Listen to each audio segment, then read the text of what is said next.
De volta com o Conexão Saúde, nosso tema de hoje é um tema bastante pesado, mas muito importante, né? Vocês que estão nos acompanhando desde o início, viram as explicações da doutora Zélia, explicações da doutora Raquel sobre a importância e principalmente sobre a frequência desse tema. No bloco anterior, nós conversamos aqui com a doutora Raquel Azevedo sobre essa questão dos sinais, do que a criança costuma apresentar, né, para que faça os pais, os parentes próximos desconfiarem que está tendo algum caso de violência sexual.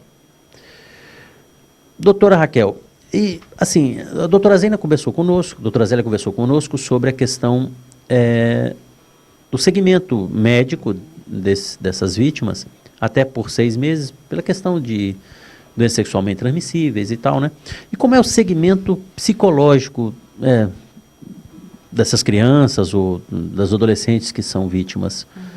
Como a doutora Zélia falou, o atendimento ele é multidisciplinar, né? E muitas vezes é uma violência que ela não deixa marcas físicas, não necessariamente ela vai deixar algumas sequelas de doenças, mas com certeza, né, na maioria dos casos, deixa sim sequelas psicológicas. E assim, é muito importante, né, que a gente fala para as vítimas, elas não guardarem para si esse segredo, que elas tenham coragem de buscar um serviço de saúde, que ela vai ter essa assistência, então tem o acompanhamento psicológico, muitas vezes o acompanhamento psicológico ele é estendido à família também, porque você imagina como uma família fica abalada quando acontece isso com você, né? Então, em Manaus, a gente tem também a estrutura do serviço especializado, que é o SAVES, mas há também os CAICs e as policlínicas com psicólogos que podem fazer esse acompanhamento.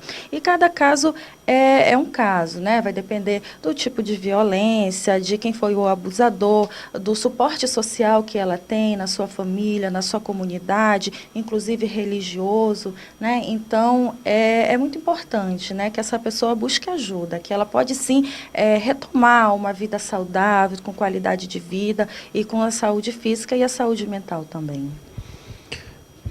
Me sinto um pouco incomodado em falar, mas vamos falar. E na questão desse agressor, como é que fica? Existe uma explicação, uma teoria que explique o porquê dessa, né? Falam em síndrome da adicção, você poderia explicar o que é isso assim para a população? Assim como a síndrome do segredo, né, a gente fala também da síndrome da adição, né, como uma teoria também para explicar, né, o que leva esse agressor, né, a cometer esse tipo de crime, né, e por tanto tempo.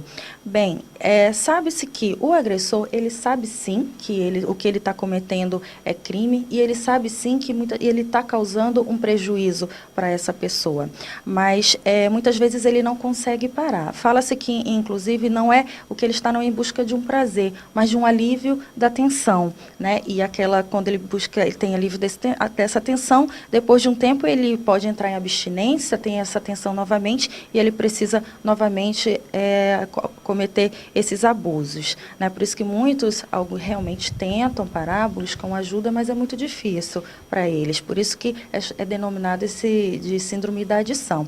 Daí a importância, sim, da responsabilização desses agressores, né, e também do tratamento uma cadeiazinha de leve, assim, sempre é bom, né? Psicológico. Exatamente. E essa questão da responsabilização, foi interessante que a Zélia falou dessa questão intersetorial mesmo, da justiça, da assistência social, pois você imagine, né, às vezes nós, da saúde, fazemos todo um trabalho por essa vítima, tem um acompanhamento psicológico, mas ela é obrigada a ver esse agressor solto, fazendo ameaças, porque um lado da rede, de repente, muitas vezes está deboches, falho, né? Exatamente. Por isso, assim, que o quanto é importante, né, até para a recuperação dessas pessoas, esse trabalho interdisciplinar e intersetorial.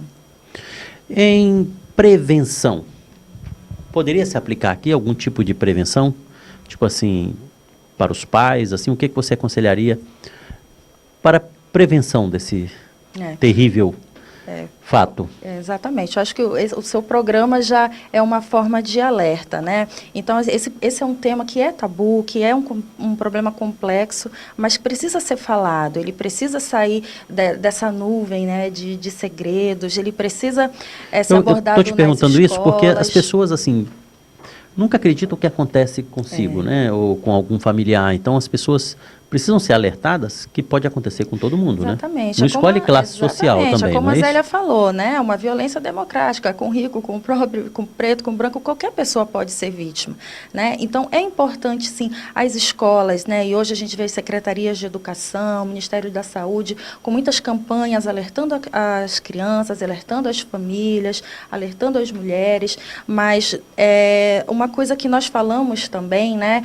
Que a gente fala sempre da mulher, né? Olha, para a mulher, tome cuidado, mas a gente fala, eu preciso também fazer uma campanha educativa até de homens, né? Tem uma colega pedagoga que trabalha também com esse fenômeno e ela trabalha muito com as mães. Mães, eduquem os seus meninos também a respeitarem as mulheres, né? Respeitarem os direitos, respeitarem o corpo, respeitarem o espaço do outro, né? Então, esse é um trabalho que tem que ser feito com meninos, meninas, com as famílias, nas escolas, nos serviços de saúde, né? Os médicos, os enfermeiros, qualquer pessoa da saúde, da educação, estarem atentas a esse fenômeno, né?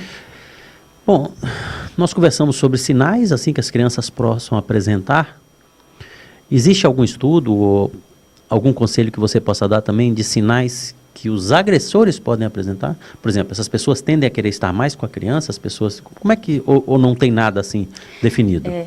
Isso também é um outro mito, né? Porque a gente imagina que o abusador, de repente, pode ser aquela pessoa que tem uma cara. Não está escrito na testa de ninguém que ele é um abusador. Muitas vezes ele é uma pessoa acima de qualquer suspeita.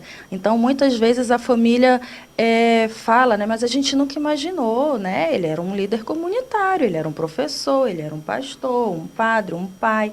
Então, qualquer pessoa pode ser, né? Por isso que o que é importante, claro, a gente conhecer o máximo possível a pessoa que a gente está se relacionando, ter um bom diálogo, uma boa abertura com seu filho, para ele acreditar, né?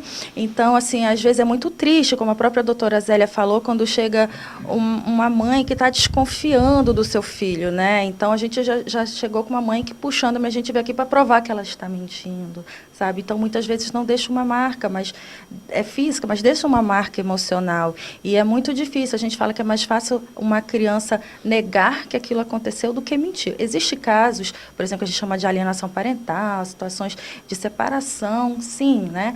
Mas um profissional capacitado pode detectar esses casos, né? Mas a maioria das vezes a gente precisa, sim, acreditar na criança, na palavra da criança e nos sinais que ela tem apresentado. E a gente, assim, eu já presenciei alguns casos, né? Até pelo fato de as pessoas ligarem a minha especialidade, algum tipo de coisa assim, mas é impressionante como às vezes não acreditam na criança, né? Você vê a criança traumatizada, você vê a criança com lesões e as familiares não acreditam na criança. Eu acho que imagino o trauma que isso deve causar na criança. Bom, nós vamos de novo a um rápido intervalo comercial, já voltamos aqui com o Conexão Saúde.